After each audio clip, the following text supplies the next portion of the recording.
He watched her from the ridge, a lone woman building a home against the brutal Wyoming winter.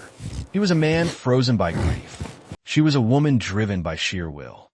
Neither knew they were about to save each other. Welcome back to our channel.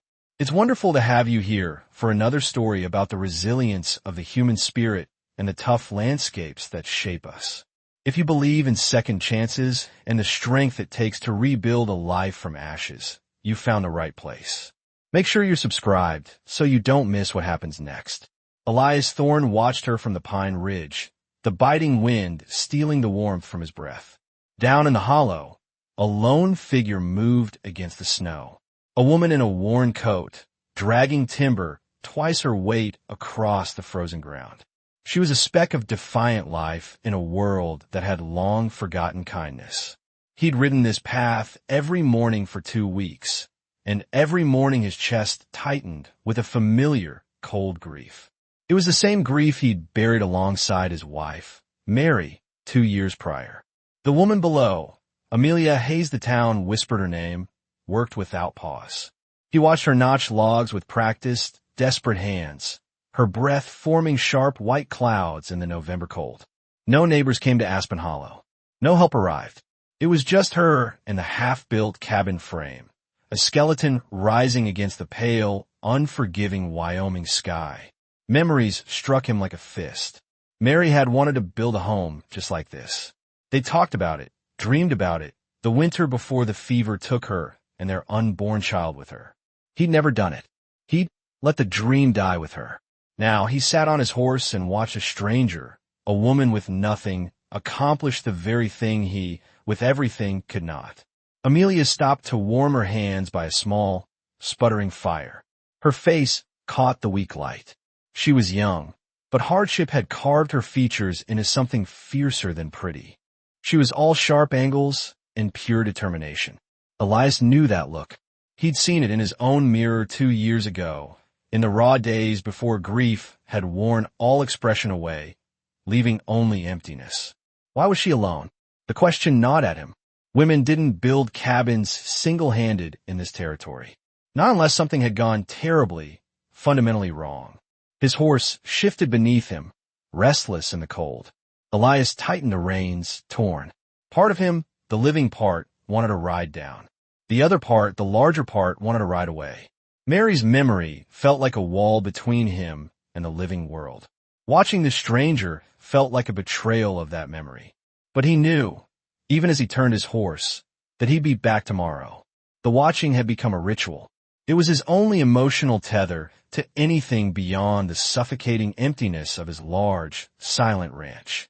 Amelia looked up suddenly, her gaze sharp and direct, aimed straight at the ridge.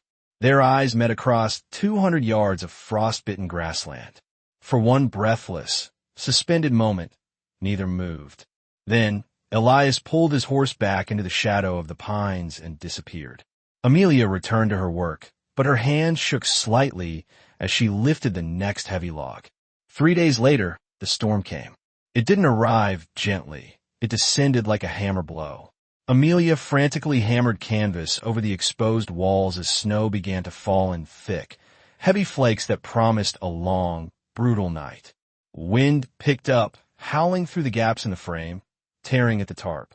She was losing the race against the weather, and raw panic began to edge into her movements.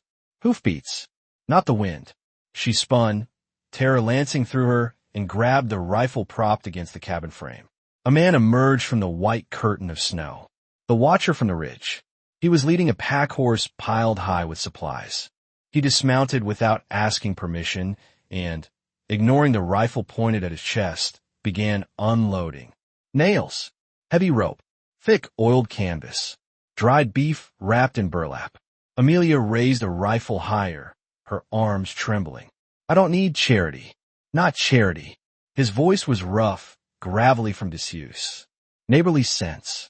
This storm will rip that thin canvas clean off by midnight. And what's your price, neighbor? She challenged, her voice tight. Men always have a price. He stopped and looked at her then. Really looked. He saw the fear beneath the defiance. And in his eyes, she saw something that made her finger ease off the trigger.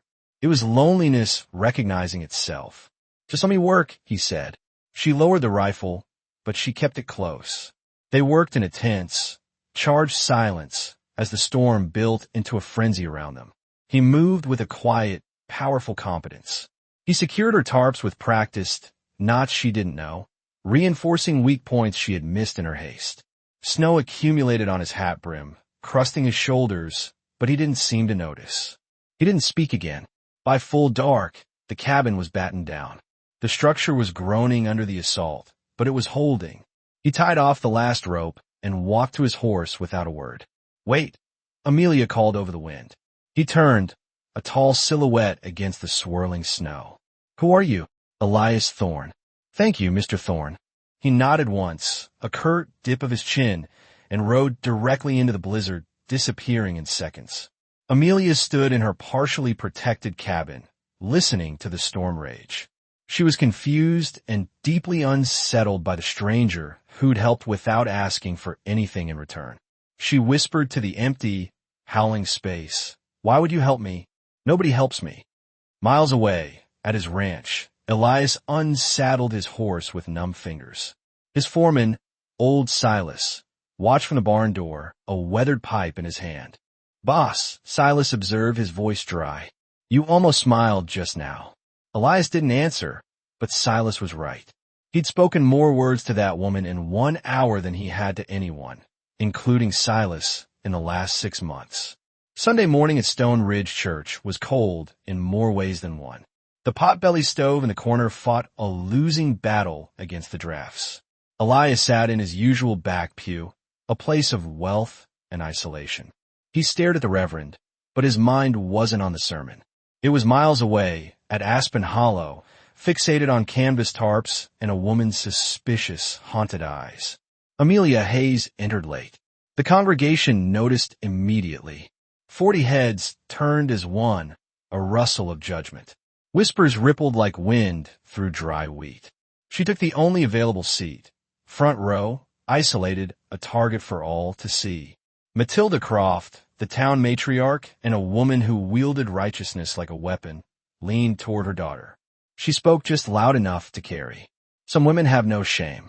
Building a home in isolation like that. What kind of decent woman lives alone?" The sermon droned on about righteousness and community. Elias barely listened. His thoughts had traveled backward to 2 years ago. Mary, dying of fever in their bedroom. Their unborn child, lost with her. He delayed writing for the doctor.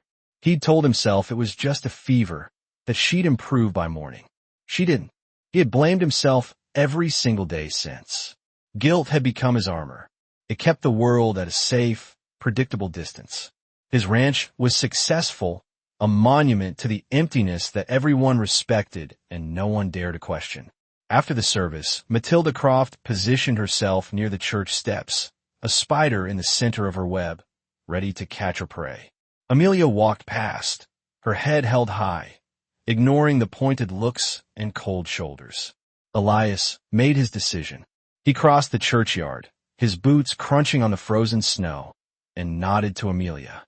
It was a simple, public acknowledgement, but it was witnessed by everyone. The whispers stopped. Matilda's voice rang out, sharp as glass. "Strange company you're keeping, Elias Thorne." The congregation waited breathless. Elias faced the fork in his road. He could retreat to his safe, cold isolation, where he could step forward into the risk of living. He chose risk. "Mrs. Hayes." He tipped his hat.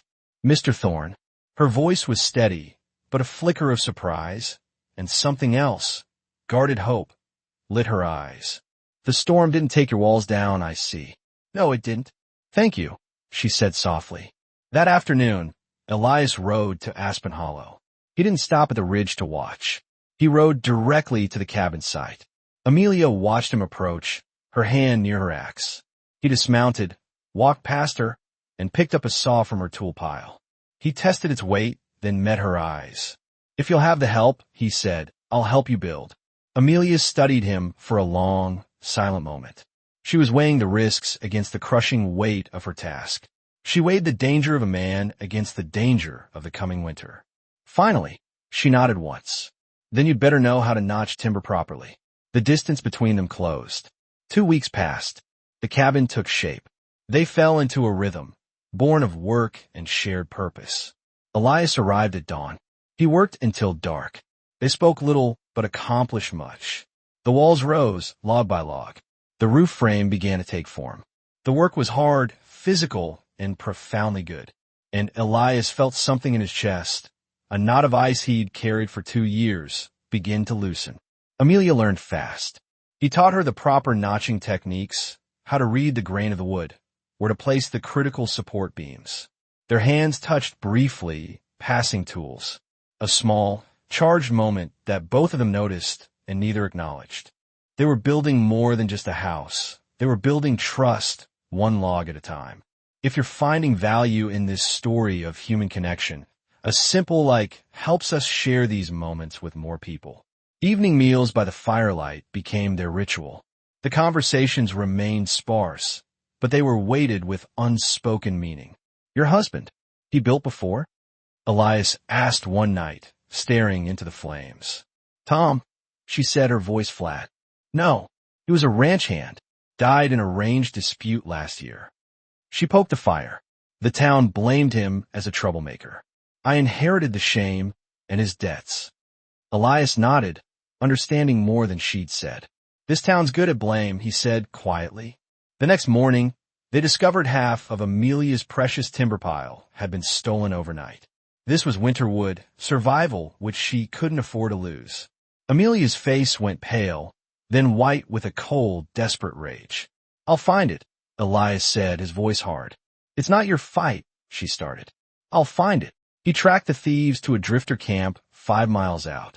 3 men, drunk and careless with their tracks. Elias recovered every log and delivered a warning cold enough to freeze blood. When he returned the wood to her property, she was waiting, axe in hand. You didn't have to do that. Yes, he said, meeting her gaze. I did. That night, Elias dreamed of Mary. He dreamed of her smile, of her hand in his. He woke in a cold sweat, drowning in guilt. Was helping Amelia, feeling this fragile warmth for her, a betrayal of his wife's memory? The next morning, he arrived at Aspen Hollow distant, silent, and cold. He worked with a grim fury, his armor back in place. Amelia noticed immediately. She set down her hammer and looked at him, her gaze unflinching. Grief isn't betrayal, Elias. The dead don't want us to be dead, too. Her words, so simple and true, cracked something deep in his chest. He nodded, unable to speak, and returned to work with a new, different intensity. He was building not just a cabin, but something new within himself. The blizzard hit without warning. One moment they were working on the roof frame. The next, the world disappeared into a chaotic, howling white. The temperature plummeted. The wind howled like a living, angry thing. Inside, Elias shouted over the roar, pulling her toward the opening. They sealed themselves in the half-finished cabin. Canvas walls, gaps in the roof, the small stove barely adequate against the ferocious cold. The storm raged for 2 full days. Their enforced proximity forced a vulnerability that silence couldn't protect. They shared a single wool blanket by the stove, their shoulders touching, watching the firelight dance on the incomplete walls. The world shrank to this one small, fragile space. Tell me about him, Elias said, his voice low. Your husband. Amelia was quiet for a long moment, tracing the pattern on the blanket. Tom was flawed. He had a quick temper, poor judgment sometimes. But he was kind to me. She paused. He loved me in his way. I loved him. But he's gone. I'm still here. Still living. It was not an idealization, just the plain, hard truth. Your wife, she asked softly. Elias stared into the flames, seeing another time. Mary. A fever took her, and our baby, 2 years back. His voice cracked, and he didn't hide it. I waited too long to ride for the doctor. I thought she'd improve. He looked at his hands, which had failed to save her. I watched her die, and I've been watching life ever since. Just watching. Watching you build. Watching from that ridge. Because maybe I'm only good at watching. Amelia turned to face him fully, the small space charged with their shared loss. Then stop watching and start living. The words hung between them like a dare. Elias looked at her, truly looked at her, and saw someone as broken and as brave as himself. He leaned in and kissed her. It was tentative, terrified, and heartbreakingly real. Amelia froze for a single heartbeat. Then she returned it, a kiss of shared grief and burgeoning hope. The cabin around them was unfinished, the wind howling through the gaps, but in that moment, a warmth existed that had nothing to do with the stove. When they pulled apart, neither spoke. They didn't need to. The morning came, crystal clear and bright. The storm had passed, leaving the world scoured clean. They worked differently now, in a new synchronization, profoundly aware of each other in ways they were careful not to name. At noon, Silas arrived on horseback, ostensibly to check on Elias after the storm. His knowing look said everything. "Boss," he said not unkindly. "The town's talking. Matilda Crofts got her claws out." Elias's stomach sank. His horse, stabled in Amelia's makeshift lean-to overnight, had been seen. Innocent explanations wouldn't matter to people hungry for a scandal. "Let them talk," Amelia said firmly, her chin high. But Elias's sudden silence spoke louder than her defiance. The town council convened publicly 1 week later. It was unusual, theatrical, and clearly orchestrated by Matilda Croft. Elias stood in the town square, surrounded by familiar faces that were now cold with judgment. Rancher Caleb Reed stood beside Matilda, a smug smirk on his face. He'd wanted Amelia's land since her husband, Tom, died. Matilda's voice rang clear across the square. "We're concerned, Elias, about your association with certain individuals. This community has standards we must uphold." "Amelia Hayes is a respectable widow," Elias said. But his voice lacked conviction. It was the voice of a man trying to placate, not defend. "I'm helping a neighbor." "Helping?" Caleb Reed laughed, a harsh, barking sound. "Is that what we're calling it these days?" Elias felt the crushing weight of his 2 years of respectability, his position, his reputation, the town's approval he'd never had to question. He hesitated, searching for stronger words, for a way to bridge the gap. And in that fatal hesitation, everything crumbled. Amelia stood 30 feet away, half hidden by the mercantile doorway. She'd come to town for supplies and had heard everything. She heard his weakness. She heard him choose their approval over her honor. Without a word, she mounted her horse and rode away. Elias saw her go. He recognized his failure, and he felt something die inside him. It was the small, brave part of him that had just started to live again. He tried to follow her, but she refused to see him. "You chose their approval," she said, her voice flat and dead, coming through the cabin door. "Ishuz mizev. We're done, Elias. Leave." That same afternoon, Caleb Reed filed a legal claim against Amelia's property, citing incomplete residence and Tom's old, unpaid debts. The deadline, set by a judge friendly to Reed, was 2 weeks. Finish the cabin and prove occupancy, or lose the land. At his ranch, Elias sat alone with a bottle of whiskey. Silas watched from across the room, his disappointment a palpable thing. "You spent 2 years dead, boss," the old foreman said quietly. "She woke you up. Now you're choosing the grave all over again." Elias didn't answer. He had no answer. 10 days passed. 10 days of hell. Amelia worked alone, her hand injured from a saw slip, the cabin still incomplete. Exhaustion carved dark shadows under her eyes. The dream of home was slipping through her fingers. Elias spiraled. He worked his ranch with a feverish, empty energy and drank himself into numbness at night. His ranch thrived. He felt nothing. Silas tried again over a silent breakfast. "Mary, she would be ashamed of you right now. Not for moving on, boss. For giving up." The words landed like a physical blow. That afternoon, Elias rode to the cemetery. He stood at Mary's headstone, small flakes of snow falling around him. He finally spoke aloud the truth he had avoided for 2 years. "I loved you, Mary. God, I'll always love you." His voice broke, but he pushed on. "But I'm still alive, and I've been choosing wrong. I've been choosing fear. I've been choosing to be dead with you." He touched the cold, unforgiving stone. "She, Amelia, She makes me feel alive. And I think you'd want that for me. I have to believe you'd want that. He had granted himself permission. Honoring Mary meant living fully, not dying slowly beside her grave. Elias rode straight to town. He didn't go to his ranch. He went to the saloon, where he knew the council held its informal meetings. He found them, Caleb Reed among them, and slammed Reed's fraudulent papers on the bar. This claim is built on lies, Elias said, his voice ringing with a new authority that silenced the room. Tom Hayes's debts were paid. I have the receipts. He threw them down. Caleb wants her land, not justice. Matilda Croft rose, her face pinched. This isn't about land, Elias. It's about morality. It's about cruelty, Elias interrupted, his eyes blazing. Dressed up as righteousness. Amelia Hayes is worth 10 of you, Matilda. She's braver, kinder, and stronger than anyone in this room. He looked around at the familiar faces, his neighbors. You want to judge her? Then you judge me alongside her. I stand with Amelia Hayes. The room divided before his very eyes.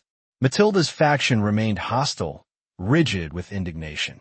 But others, younger families, the blacksmith, several ranchers who despised Reed, shifted.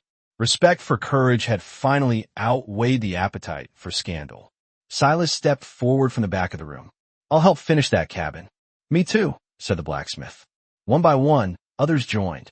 At dawn, Elias led a dozen men to Aspen Hollow.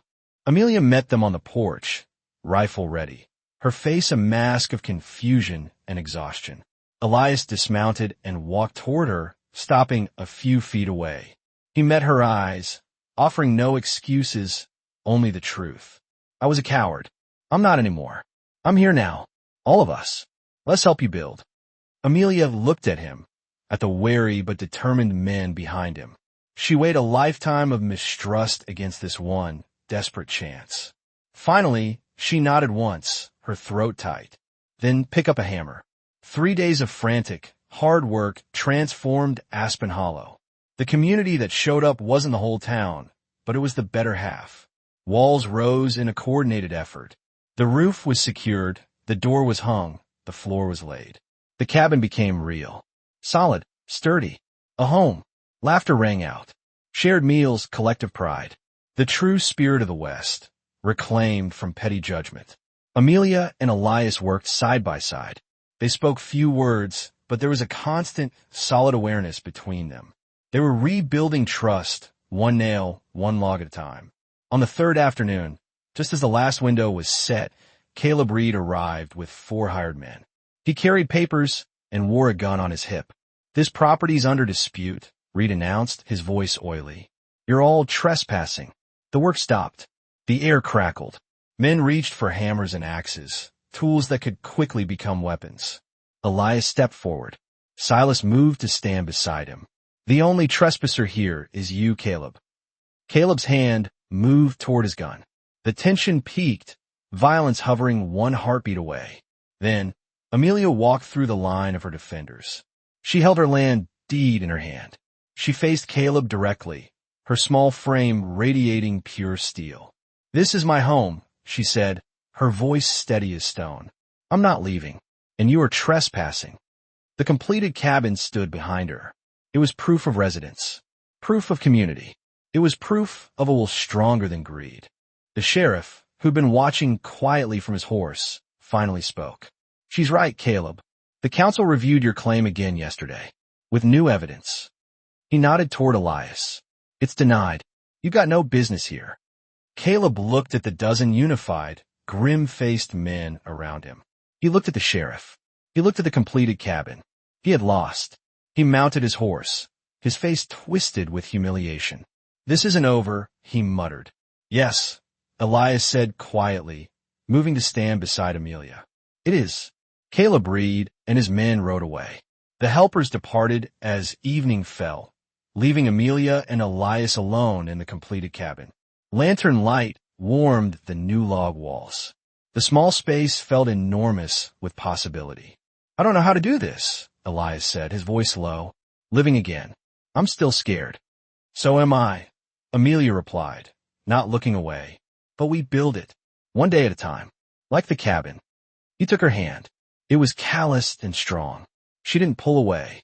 They stood in their completed work, a structure built not just of timber and nails, but of trust and second chances made tangible. Elias pulled her close and kissed her. There was no hesitation this time, no fear, only the solid promise of a new beginning.